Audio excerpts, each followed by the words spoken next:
What's going on, everybody, and welcome back to Pro League this week alongside David Tab.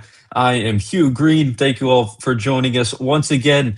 It is here. Stop number two is here this Saturday. Pickleball Club at Lakewood Ranch. David, I'm excited. I am pumped. The amount of phone calls that I am getting this week about all the shenanigans, and we even have breaking news right now, like coming in. So it's going to be a fun stop. I have information that the club has been getting requests, people trying to get the times. There might be a standing room only section of the Let's club go. with this thing popping off. So I'm pumped. It's gonna be awesome. June 6th, this Saturday at Lakewood Ranch, and we have some breaking news, as David said, to lead off the show today. Nico Almeida from the Punta Gorda Tide will be out for this stop. He'll be replaced uh, by Caden Sofleski, and it's a big loss for this Tide team. Just a week before the stop, they found out that he will not be joining the team in stop number two, and they bring in Caden Sofleski. I mean, that's a blow, right? Like you're trying to get stop number two. You're in a pool that has the two top teams.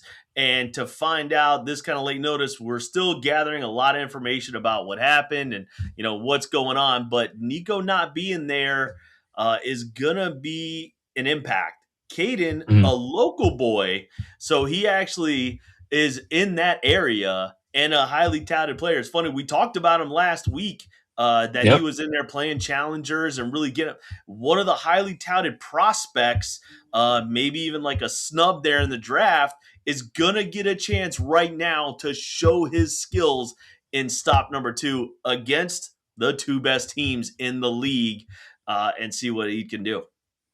Yeah, to be playing against some of the top competition that we have in the All Florida Pro League, and he'll be doing it at a pretty good time for him. I would say after stop number two is when the waiver wire begins. We talked about it a lot last week. This is the perfect timing for a player to get picked up like this and show what they can do in one stop, and maybe he gets picked up by another team after this stop in that waiver wire. And then on the flip side for Nico, him being out this stop and the struggles that they had as a team in stop number one. They went 0-3. They're at the bottom of the standings. Um, it was a tough stop for them, and if Nico's not here for this one, if they have another tough stop against some of the top competition, you never know what can happen for Nico going into the rest of the season. Yeah, I mean, you're talking about this league does so much more than just have good play. You're talking about developing professionals, right? Mhm. And the team aspect is definitely new to a lot of people and doing different things. And chemistry matters. Yeah. BK is a two-time champ, and we've only had two seasons of this thing. And he will tell you that a lot of the strategy, a lot of the things that went into his championships is chemistry and being able to Yep. build that. Kind of interesting with him not being there and his team not having the same people either, but it's a big part of this league. And there's people coming up from Punta Gorda to cheer them on. So they got fans in the stands, they got the Riptide. And so Nico's going to be out, and Cade's going to get a chance to show that he either belongs or the stage is too big for him. Yeah, for sure. It should be interesting to see how they work out, and we'll talk with one of the Tide players a little bit later in the show to see how that kind of chemistry is working so far, and to see how it'll play out all in stop number two. And so we move on to stop number two. Fantasy pickleball is a big thing in the All Florida Pro League. The one fantasy pickleball presented by 1-800 Ask Dave, and we have me and you, our picks for this upcoming stop. I mean, I don't know about you, but after stop number one, I was in the top 10. So just saying, we'll see where we're at after stop number two. But you can see our picks there, a couple of the same ones between the two of us. Yeah, I mean, fantasy pickleball. I am not Ask Dave. It is actually a real lawyer that you ask Dave for. Hmm. I did have a couple of wild cards, but I am the defending champion of fantasy pickleball. So, I'm looking at doing some real big things here in this. I like that I kind of gave you that pick, Miami Blaze, from our last one. We talked about them a lot, so you're welcome for that. Yeah, Um, maybe a little bit. that's my pick coming out of being able to do that pool. But look, I specifically picked a couple of Pete. You know, I'm interested to see what moves the ballers make, and I think Ahmad right there is set and poised to win a lot of his games, given their partnerships and the work they've been doing. And I got a chance to watch them play a little bit up in Jacksonville at the grand opening event. Jake Mhm. Bauer, who we interviewed, the guy's on a tear. Guy just like won a crap ton of money in Daytona this Yeah. weekend, so he's riding high and being successful. And then I was really impressed. One of the sleepers, because I love my college teams, right? Sophia playing on that Bergs team, that's going to be a good one. And then Adeline, you can't go wrong with the number one pick in their home club, being able to do that in the middle pool number one. She's going to be fired up if that's possible, and she's going to be rip roaring, ready to rock in front of her home club. So that's why those were my picks here for fantasy pickleball. Yeah, for sure. And I kind of thought the same as you. I did take a little bit of your advice, maybe for picking the Blaze as my team. But you're not wrong. I mean, they're playing they're playing for a whole lot here in stop number two. They're playing, but it's the four middle teams in their group, so they're going to be playing against three other teams that are below them in the standings. So maybe they can come out of it and win a lot of games. So that's my pick for them going into stop two. And then for the men, I have Camden in there, Camden Bradstreet from the Icebergs. To me, I think he's one of, if not the best player in the All Florida Pro League. I don't know if that's a hot take or not, but I mean, he was the number two pick in the draft for a reason, the number one pick of the Icebergs for a reason, because he's one of the best players at everything. He could do it all. And he was one of the top players in last week as well, last stop as well, 32 points in the fantasy rankings from stop one. And then I have Jake Bauer, as you talked about. He's been playing phenomenally, and he's on that Blaze team, and he can get a lot of wins for sure with those men's doubles and the mixed doubles games. And then I go to Alyssa Balicki for the Ballers. You talked about their, confidence going into stop number two, and they're going to be playing against two of the teams at the bottom of the standings, so that can help her as well going in. And then Jenna Vlach, the last one I have on there, maybe one of my sleepers a little bit for O-Town, for the Bangers. They also have a lot to play for here in this stop. They're kind of towards the bottom of the standings, and if they can have a good stop, it can kind of boost them up, and Jenna could definitely be a big part of that, even though she may be playing with someone different going into stop two. But in the women's side, her and Mia were doing pretty well in stop one. So I think that can definitely continue. So what's fun about this is, strategically, I'm picking looking at matchups. Mhm. You have a couple of things. Camden and Alyssa, they play each other, and They the do. Miami Blaze play Jake and Jenna. So you're kind of in a situation. I will tell you, there was the fun thing about our fantasy pickleball league is you cannot pick the same player from the same team. So, Mhm. if you're picking with your heart on that first pick and you pick somebody, but your friend is also on that team, you can't pick both of them. So, only being able to pick one player from each team and then eliminating the rest of those picks, you have to be strategic, and you have to look at the pool play, and you have to look at possible matchups, because what happens if Camden plays Alyssa? Who are you going to root for? Yeah, I mean, it'll be interesting. I mean, I don't know if there'd be really a rooting aspect, just rooting for a lot of points, maybe. I don't know, but just some good play overall. And then I think if they do end up playing each other, it will be interesting. And that, I mean, what a game that'll be. I feel like, to be two of the top players in the league going at it against each other, that'll be really interesting. So it'll be fun to see. Again, fantasy pickleball, you can sign up for free to play. You could win some prizes at the end of the season. Already have a lot of entries here for stop two. Well, there sure will be a whole lot more when it comes to Saturday. But it should be an interesting matchup. Again, 1-800 Ask Dave. Thank you to them. A big thanks for bringing us the fantasy pickleball here in the AFPL. So we move Well, on a little bit more. Uh, in fantasy pickleball, you can also pick the amateurs. Hugh, did you pick and you me? I'm can. playing. Did you pick me? No comment, David. No Okay, comment. here we go, Hugh. I might have to throw one of those. I might have to throw a couple of errant shots over towards the commentator booth this week. I mean, you never know. I mean, you guys did okay in the first stop, you and Dave. But I don't know. I don't I know. got smoked by a There's a lot 14-year-old of good girl. It teams. wasn't impressive. It wasn't Sorry, impressive. Getting beat by a no, 14-year-old girl was not impressive at all.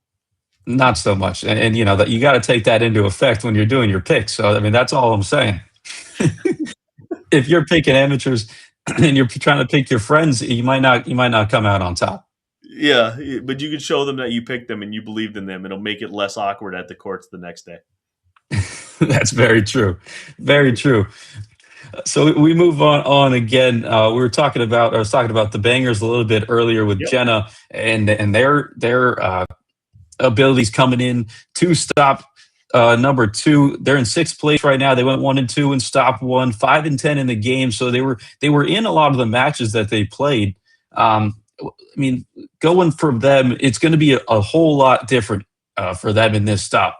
Last stop, you had BK and Christian Frankie because Emmanuel Dixon was out. And now BK is out, and you bring in Sam Gavitt as the sub instead of Christian. So now it's two different men playing for your team, and that'll be really interesting to see. Well, the biggest thing in team pickleball, and we all know, is the women dictate the pace. The Mhm. women can really put the momentum in there, and luckily, both of their women are coming back after having played. They've both been putting in work. They've both been doing things to get better and fix the things that they didn't like or felt that weren't adequate in what they did in stop number one. So, stop number two, you should see the chemistry there for them, right? Sam Gavitt, well qualified mixed doubles player. Emmanuel, well qualified. Both know how to play big. Them getting acclimated to each other is gonna be the hardest part for O Town. I Yeah. think that the females are play well enough and are able to adapt enough with each other, and they're both going to be playing mixed doubles. So that's going to be a dynamic that we are absolutely going to watch. That first match is going to show, you know, how much chemistry they can really put together really fast. Yeah, and if they've been able to kind of maybe practice together at some point before the stop comes up, and we could take a look at some of the points from stop number one. First, you got the women's doubles team, as you talked about, Mia and Jenna.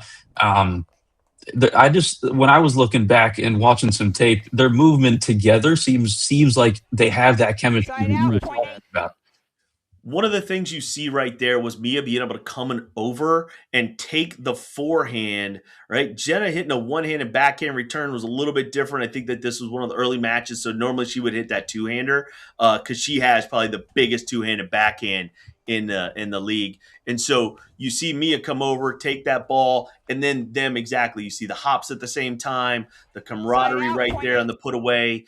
It is something that they are going to have a chance to build on. They're not starting from scratch. So you're seeing that type of chemistry already start to happen.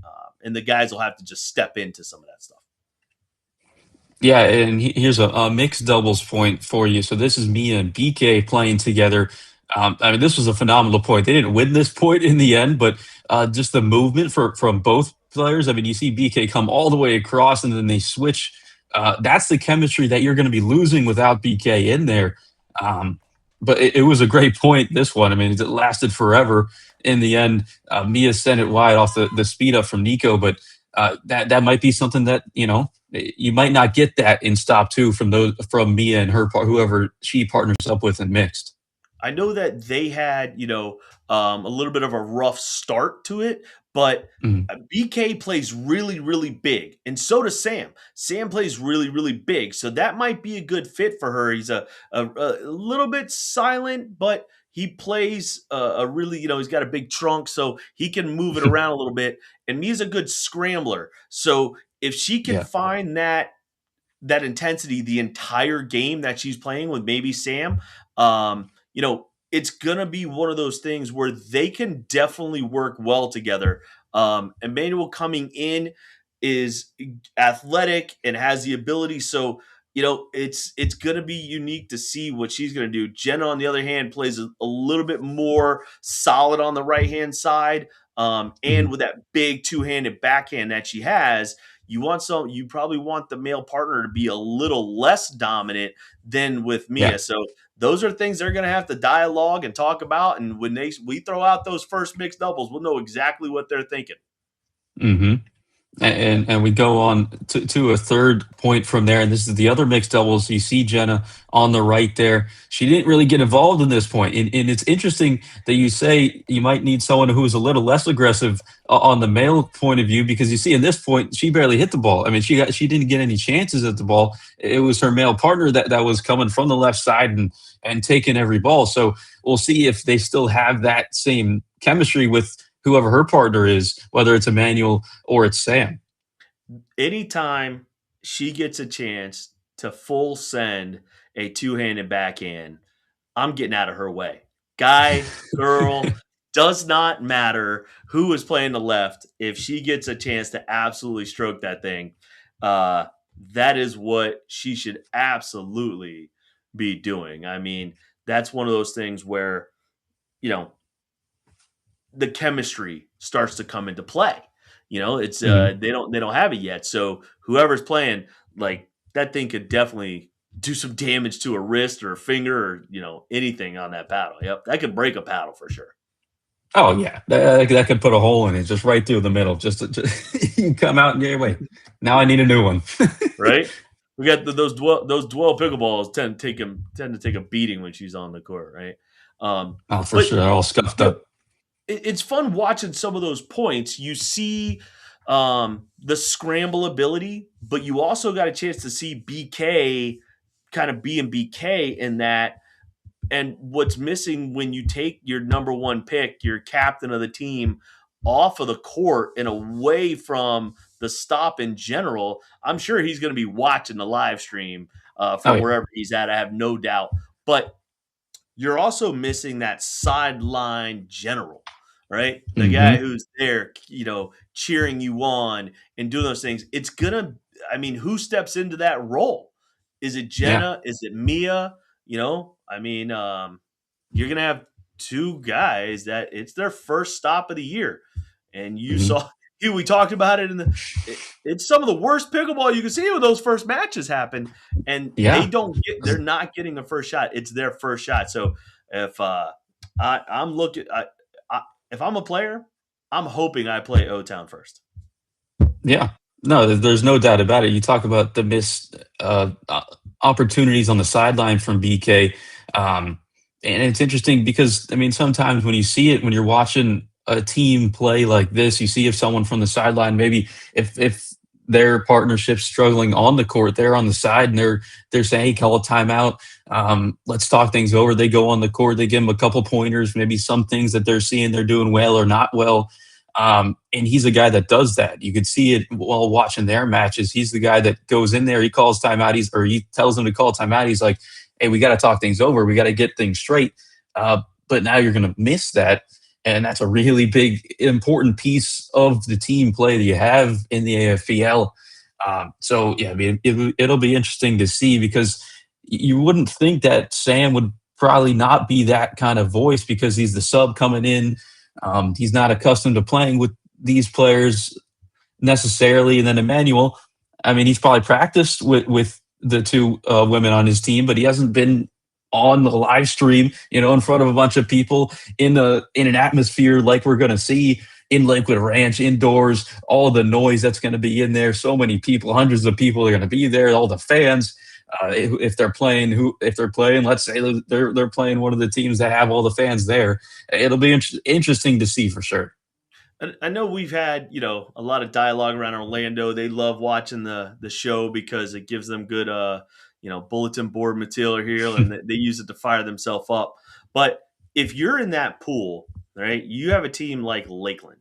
If Lakeland's heading off against Orlando, right, and you're going up against two guys you have no tape on, Yeah. that's the other side of this. Is now you have these other teams where every single player in this pool is kind of fighting for their spot to be here because every team is one move away from really being a solid team or just continuing on their grind and really developing their team to be a top team. And that's going to be a fun decision to watch all these captains and players make.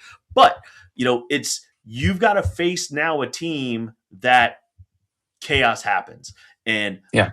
sometimes, and we've seen it, chaos wins because the other team can't figure out the pattern. They can't figure out the strategy because they don't know these players and they've never seen them. And who knows? Sam Gabbett is looking to come out and absolutely take a player spot. Period. Yeah. Caden is looking to come out and take a player spot. That's it. There is no love loss. They are not worried Mm. about people's feelings. They are not worried about it. They are coming to show that they belong.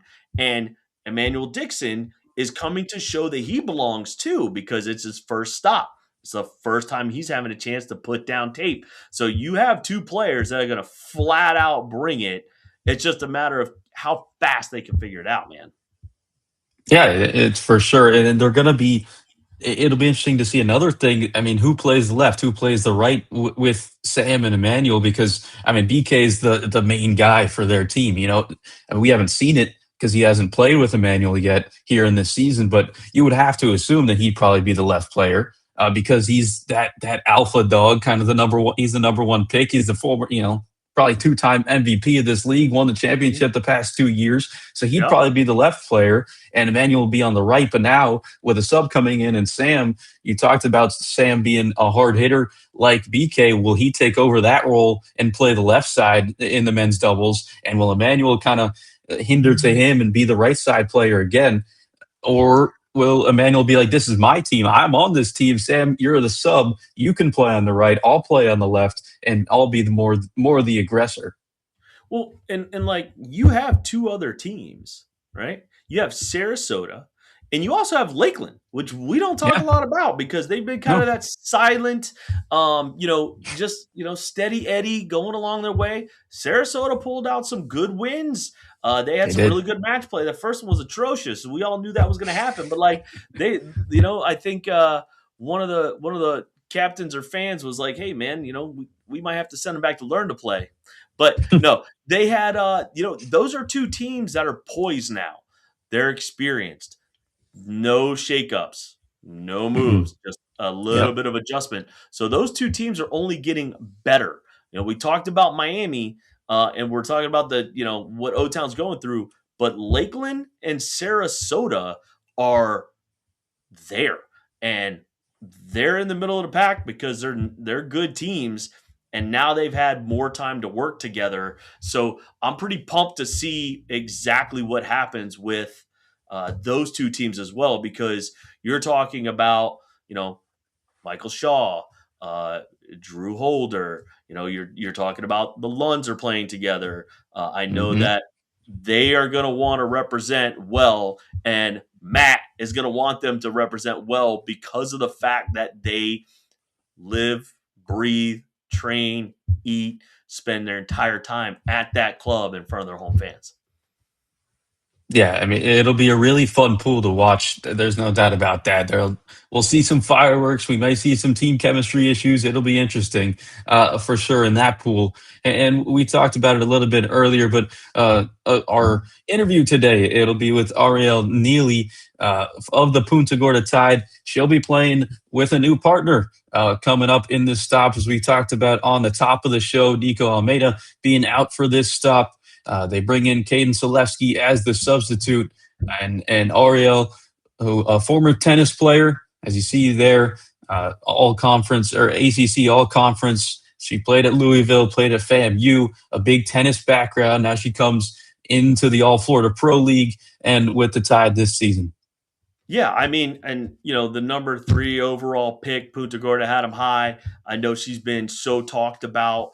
Um, Everybody loved being around her as a human being. The other fun thing Mhm. is like I think she's getting a little more active on her social media presence, and Mhm. she's got a six pack that rivals Stephen Preisler. So I mean, they could definitely. I don't understand what that is, but yeah, like. she loves competition. This is her first kind of big shot at the pro game. She's been on the grind. She's in that Orlando constituency. Cliff, BK, a lot of those pros. Ellie obviously is from there as well. And so she's well talked about and well loved in the sport. I'm going to be interested to see exactly what happens and what her thoughts are. I think stop number 2 for her is breakout moment, right? She's Yeah. playing the 2 top teams. She's a competitor.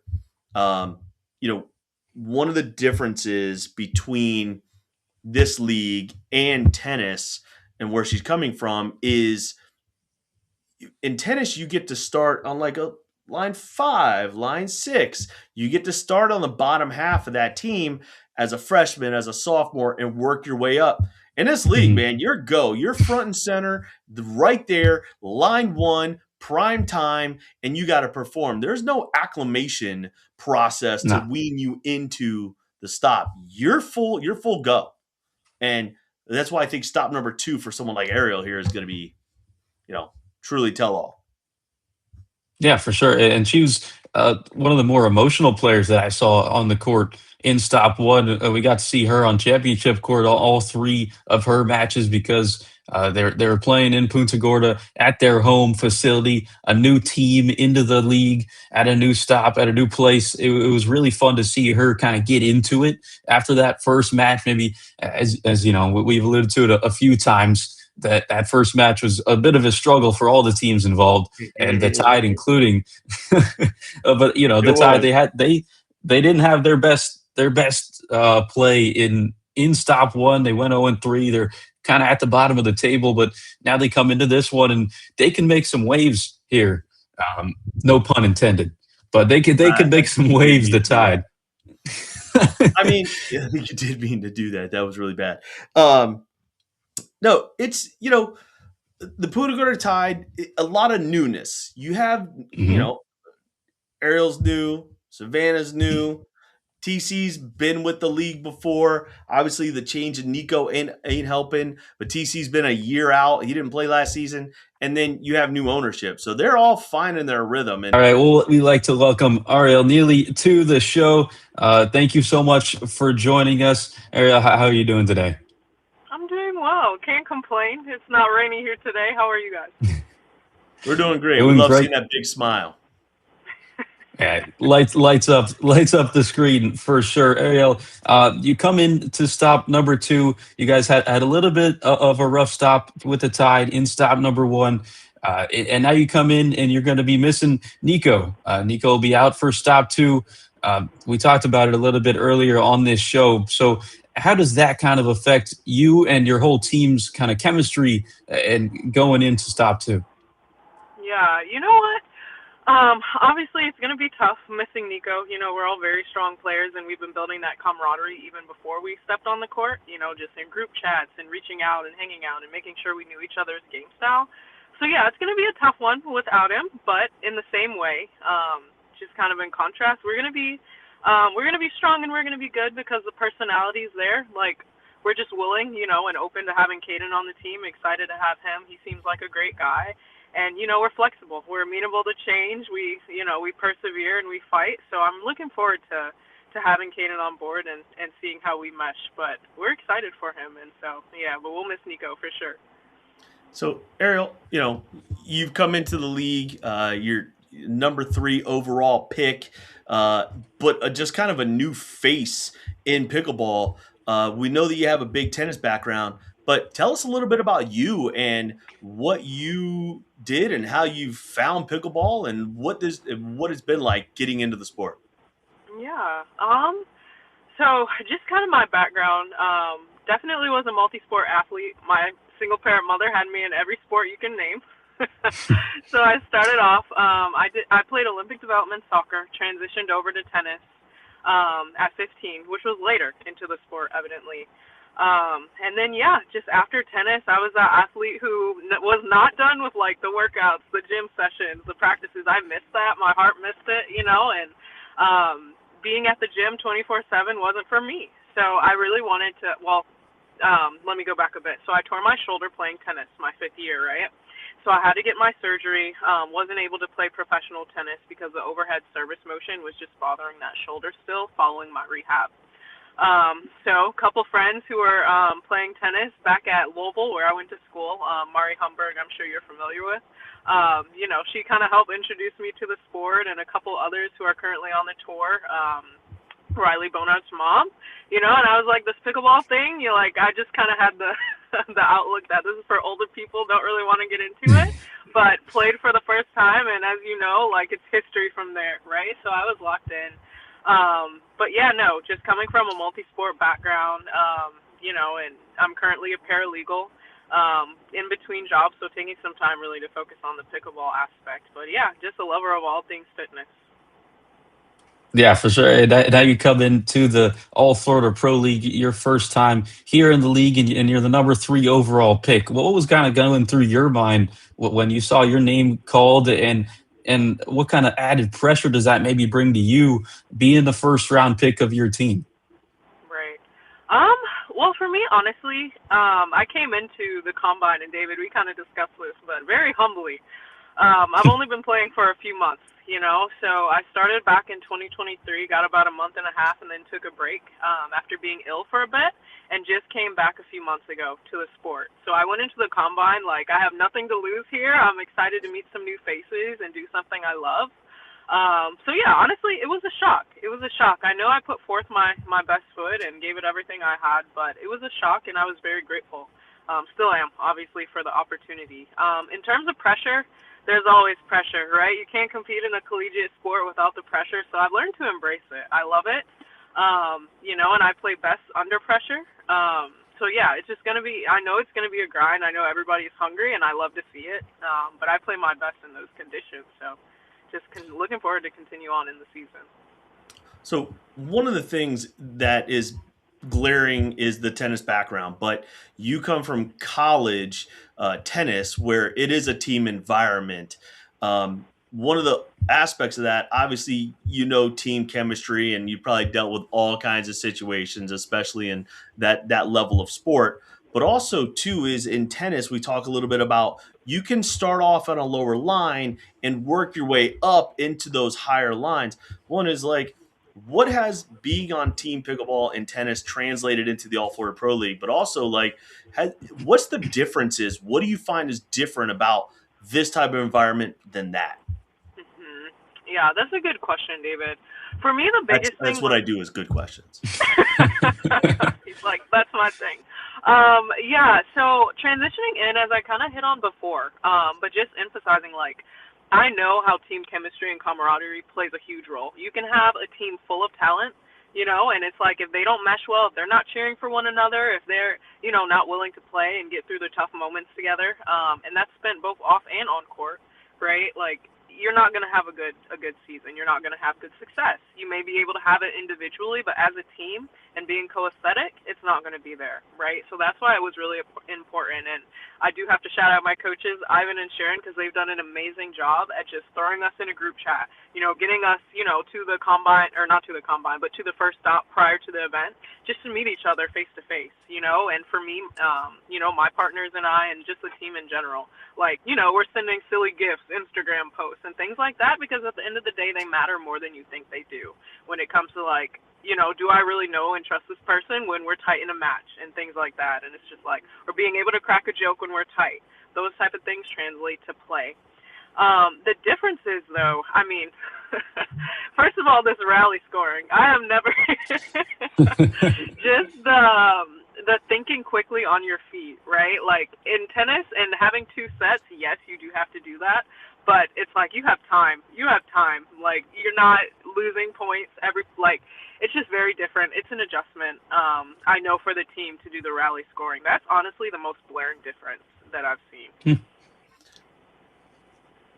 Yeah, and that's definitely a big part of it. You can play a point, you lose every point, even if it's not on your serve, and it's definitely interesting. So coming into the AFPL, you talked about the format a little bit. What have you liked? What's kind of been your favorite part of being a part of not just a team format, but the league in itself? Mm-hmm. This is a part of it, honestly. Like the AFPL from the combine up until this point has done a great job. I can tell nurturing the players, right? It's not just about having us on court and broadcasting and things like that, but I can tell there's a genuine compassion and care for the development of the athlete and the person. When we go out there, everybody's speaking, saying hello, asking how our weeks went, what we learned. Like David is asking me, what do I need to improve after the first time? And I'm like, well, I have a whole list of things, David, but like just the genuine care and passion for the sport translates directly into, the communication that everyone is having amongst each other, and just, it translates, again, into our play, right? So, like, if we know that these individuals who, are helping run the league and facilitate our matches actually care, for us as people and athletes, it's like, of course you want to put on a show, so it's been great. Yeah, that means a lot to hear you say that. I want to make sure that, those things are done, and it's a big part of our league. What is your aspirations? You want to do well. Obviously, you want to win the league and represent your team. But what are your end goals for your career in pickleball? Yeah, so I want to go all the way, David. I want to go all the way. I definitely want to be a top-ranked player, PPA, APP. Definitely want to be drafted into the MLP. Looking forward, hopefully into, next year. We never know. I trust God's timing on that.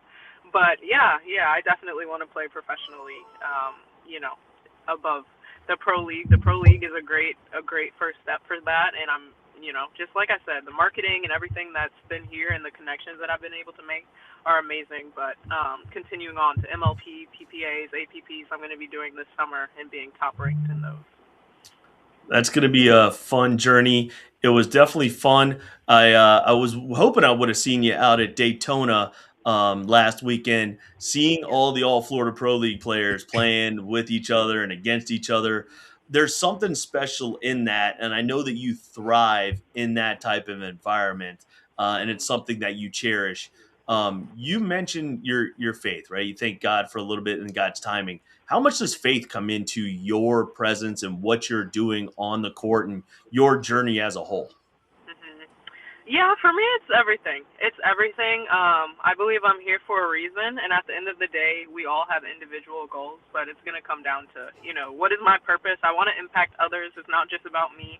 Like I said, I came into the combine very humbly because I understand and I know, my journey in this sport is not just about me and the accolades and being number one, right? I want to have an impact on others. I want to encourage others to get into the sport.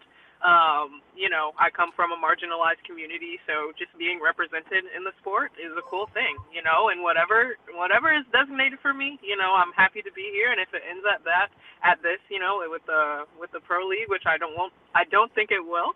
But I'm just grateful, and it helps me enjoy the experience, right? Because it's, as you asked me about the pressure thing, yeah, I have goals and different things that I have set in a line that I want to accomplish, but at the end of the day, if this was it for me and this was the highest level I got, I'm grateful for, the experience. So it plays a huge role. Awesome. Well, it's great to hear that, and thank you so much for joining us here on the show. And it's great to see you smiling and excited for the league and for stop number 2. So much luck to you and to the rest of the Tide. It'll be an interesting one on Saturday in stop 2. So thank you so much for joining us. Oh yeah, we're coming strong. We're excited. I'm sure I can speak for my whole team. We're going to be strong this weekend. Thank you all so much. Thank you.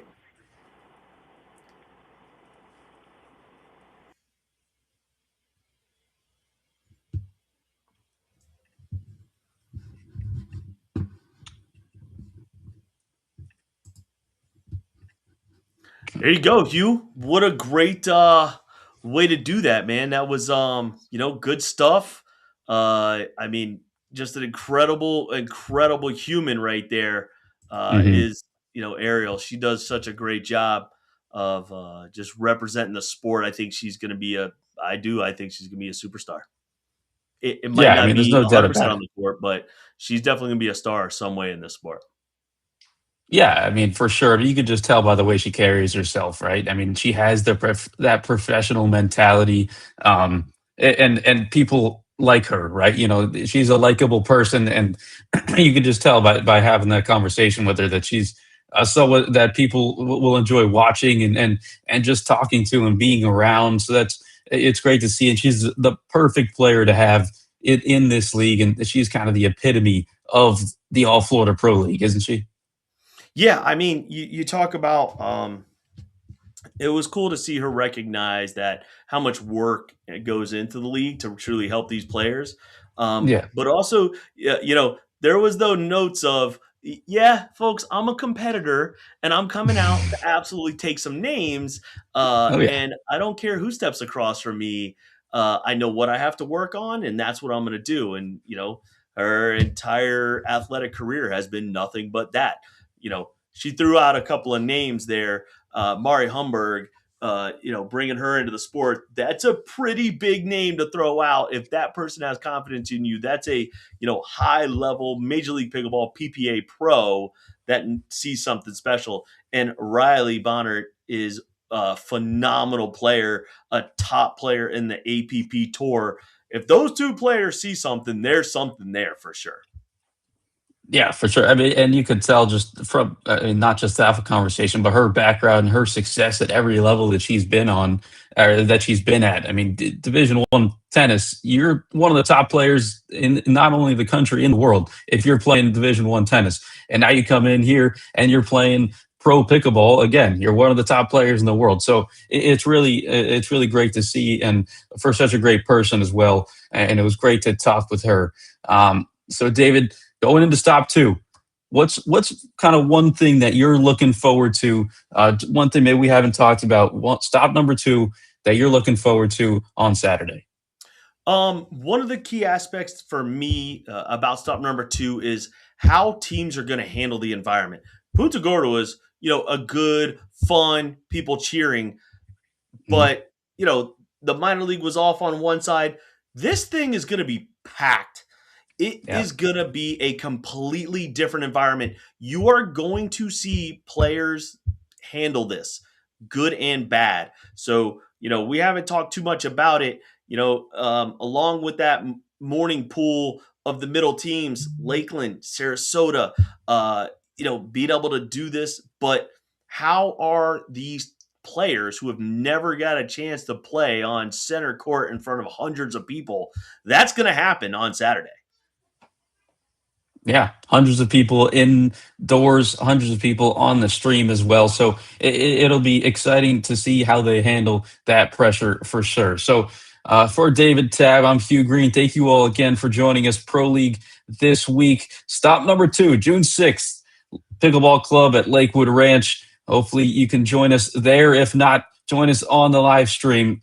Thank you all for watching today. And pick me for fantasy pickleball, man. Pick me. There you go. David said it first. David Tabb in the amateur pickleball. We'll see if he can pull it out in stop 2.